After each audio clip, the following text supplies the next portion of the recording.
Absolutely. So Trent held its investor day last week, and here are some of the key takeaways. It was mostly focused on their store count addition, because remember in Q1 when they added just one Westside store, the street was really concerned if they were going to be able to achieve that guided 50 stores for FY27 that they had guided in their AGM in June. So on that note, they have said that they've reiterated their store-led growth strategy. They reiterated store target at 220 to 225 for Zudio stores, and instead of 50 that they had guided earlier in the June AGM, they have brought down this number to 40 for Westside stores. They have said that they are looking to add roughly 40 Westside stores for the remainder of the financial year. So this is something that we are going to be watching out for very carefully.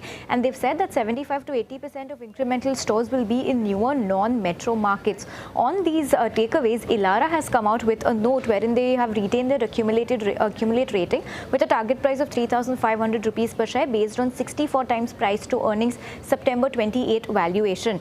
They believe that the worst of the competitive intensity is behind Trent. Aggressive expansion underpins volume growth, but this will structurally weigh on their like-for-like volume growth in the near term and sales store throughput. Like-for-like may accelerate ahead on steady demand environment and no consumption hit from geopolitical tensions. They're factoring in roughly 100 bips year-on-year EBITDA margin decline in FY27, and they say that near-term margins face raw material inflation cushioned by favorable product mix, but better Westside margins could aid these margins in the longer run. They expect a standalone revenue CAGR of 20.2% over FY26 to FY29, and they also believe that Trent has the potential to sustain growth of roughly 20% over FY26 to FY29. And they say that rapid like-for-like recovery and stronger adoption of fast fashion across non-metros could be the next driver for an earnings as well as valuation upgrade on Trent. So that's the key takeaways coming in from Trent's Investor Day.